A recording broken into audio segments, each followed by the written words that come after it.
Hello everyone, thank you for joining me for today's plan with me. Devastatingly, I literally just finished recording this voiceover, clicked accept, and it just disappeared.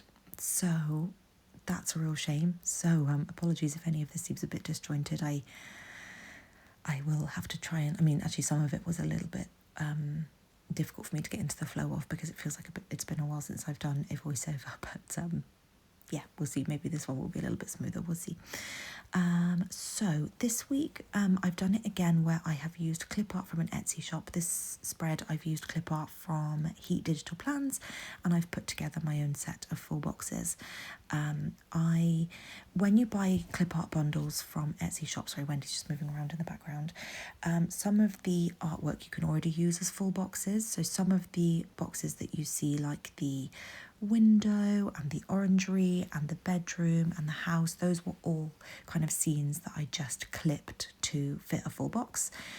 Then some boxes I've used the patterns, well, particularly with the washi actually as well, I've used the patterns that came with the bundle to make my washi and a couple of full boxes, and then I've clipped together things like individual pieces of clip art and floral deco, and one of the full boxes I've put together with snowflake deco, just kind of to tie everything together. One of the things I wish I hadn't done is highlight the green. I don't think the green necessarily had any place in this spread.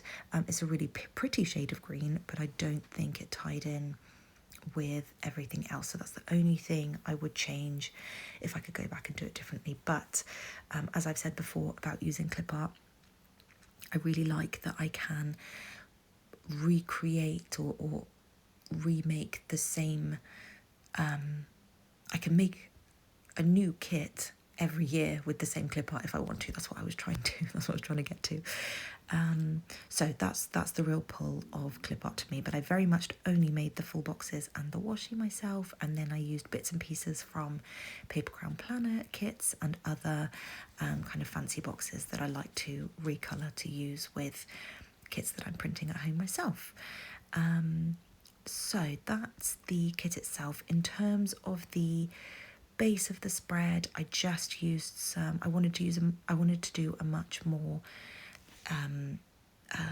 a less intense date cover section compared to the previous week, so I just used some ornament deco from Paper Trail Plans and Sadies stickers. I used these really cute little dangling date dots from Sadies stickers as well. I highly recommend those. They just kind of really tied in nicely with the ornaments and looked like they were their own little ornaments as well. I love those.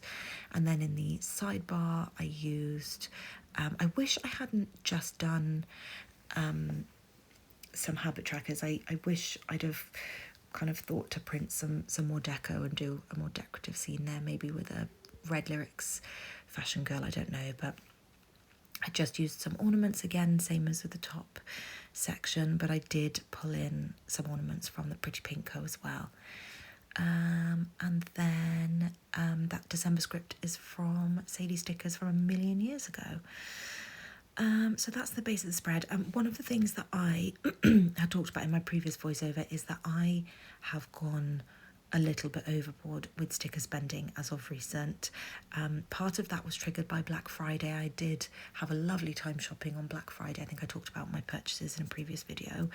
But after that, then I have bought a couple of destashes from people, and I have placed another couple of orders with Sadie stickers, and I've placed my first ever order with Tailor Made Creative.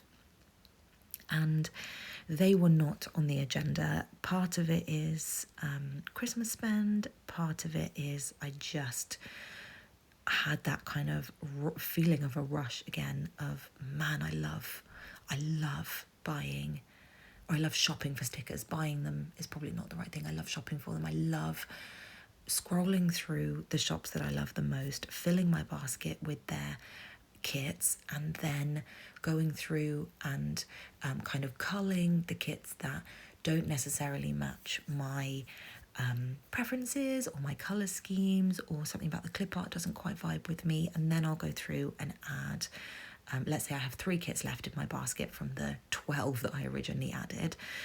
because I cannot afford to buy 12 kits from every single shop that I shop from. But I will then go through and I'll add the additional, sorry, my stomach's grumbling. I will then add the additional floral deco, the decorative sheets. A lot of shops now do foil add-ons and things like that, and I will see what that final amount is, and I might go through and there's other things that I need to stock up on from that shop, like dividers or washi or any sort of little bits of deco, and I will add what I'm looking for and assess from there if I can make that purchase or if I need to get rid of a sticker kit and kind of reassess my spending. But anyway, I've ended up placing a few extra purchases, and I know that for my birthday I will be placing a Hello Petite paper order. My birthday is around the corner. I'm not shopping kind of 6 months in advance. But that's where I'm at with sticker spend. So I have got quite a lot of orders arriving at my Stackery consolidation service at some point in January. There's only one order that I'm waiting now to arrive, and a couple of the destashes that people have kindly sold to me. Sorry, Wendy just did the most enormous sigh. I can't tell if that means she loves that I am chatting away on a voiceover, or if she's sick to the back teeth of hearing me talk. But yes, when we get back from our holiday in January, I will have an enormous haul to go through, and I think I will probably film most of it because they are current stickers that people can order if they want to. And obviously I place my PR order with Miss and Meow pretty much on a monthly basis, so those are constantly arriving. I'm still in two minds about whether to continue PR. I'm loving supporting her shop, and I love the what's the right word? Camaraderie is not the right word, but kind of the team element of having a code and promoting a shop that I genuinely love and use all of the time. But it's that I don't know what I am contributing. It's that kind of questioning, like, oh, well, am I really giving what Regina would benefit from the most? I think it's that kind of internal questioning, and that's a kind of tiny bit of pressure on myself that I should probably just take off of myself. But if she doesn't kind of renew my PR at the end of the 3 months, I'm not going to be offended, and I won't be taking it personally or anything like that, because it's not something I've done before, and I don't think I would do it for any other shops. So but those certainly the orders from her shop are more than I would be placing if I didn't have PR, because I'm trying to shop less and less. The other thing I wanted to go over in this video was just that in 2026, I'm not going to keep myself to a weekly schedule. I love that by the end of next week, when I post my Christmas spread, I will have posted all 52 weeks of the year, which is, I'm so happy that I've achieved that, but I'm not going into 2026 with that same goal.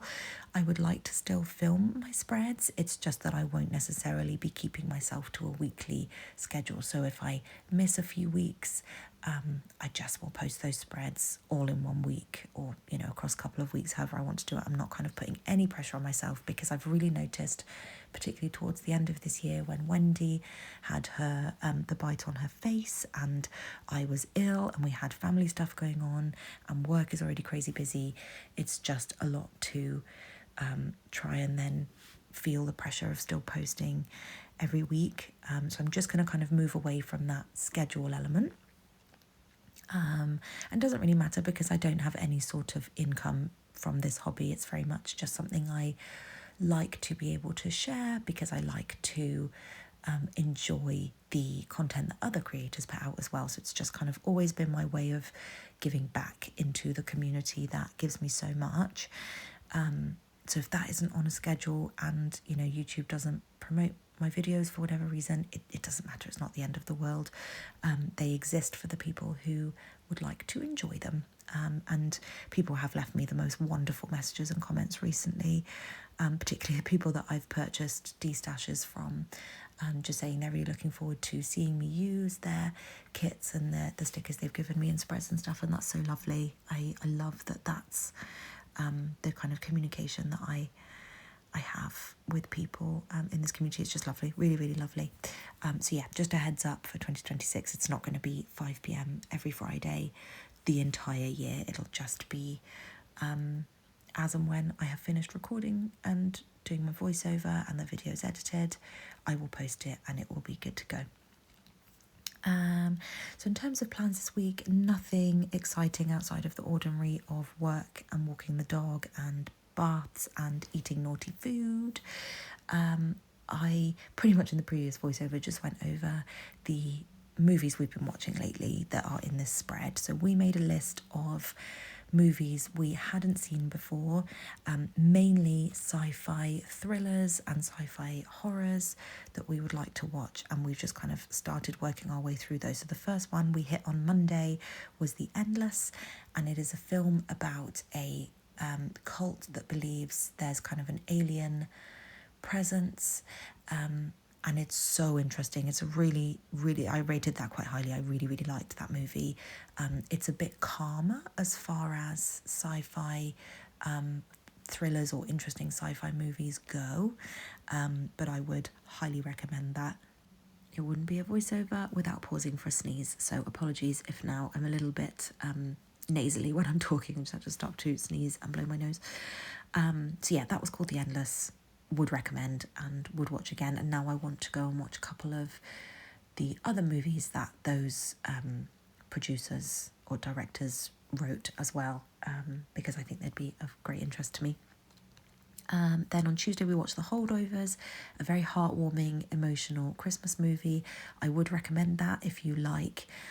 Again, it's very calm. It's not an action movie. It's not a intense kind of go film. It's very emotional. I cried multiple times. Very heartwarming, but some kind of quite heavy topics are, I say heavy topics to an extent. I think there are a couple of trigger points for me, so I got very emotional, and my husband was not expecting me to cry as much as I did, but it is a very heartwarming, sweet Christmas movie overall, so I would recommend that if that's your vibe. I watched a couple of I just kind of climbed into my pit really on Wednesday and watched a couple of girly movies. I watched When Harry Met Sally and Winning London. Those need no explanation. They are neither Christmas movies nor sci-fi movies. They were just feel-good movies that I needed on that day. We watched the first episode of the new season of Fallout on Thursday. Absolutely loved it. Cannot recommend that TV series enough. On Friday we watched Nosferatu. I had really high hopes. Sorry, Wendy keeps sighing in the background. I had really high hopes for that movie, but I'm so glad we didn't see it in the cinema, because I would have had to have left. It was far too intense and suspenseful for me.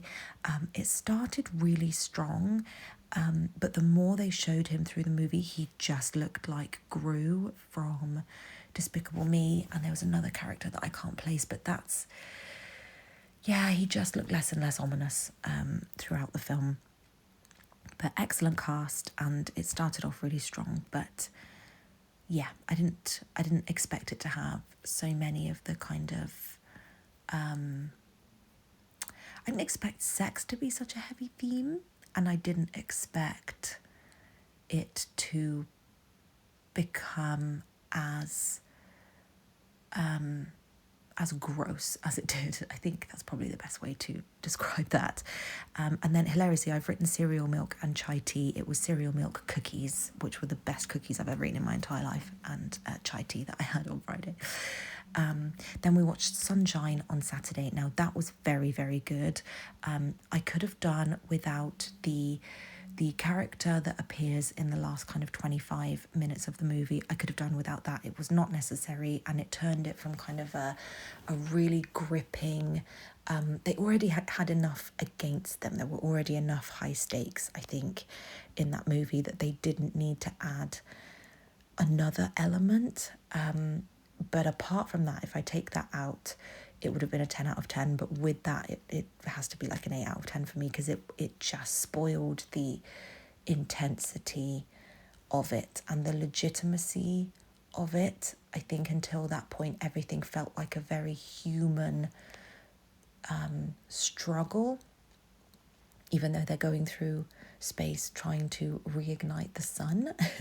But everything felt very realistic, I think, and everything felt like a very legitimate thing working against them until that point. And I actually had to check with my husband if that was a supernatural element or not, and he assured me it was not. But yeah, so I would still recommend it. It was an excellent film, excellent cast, but just that was a slight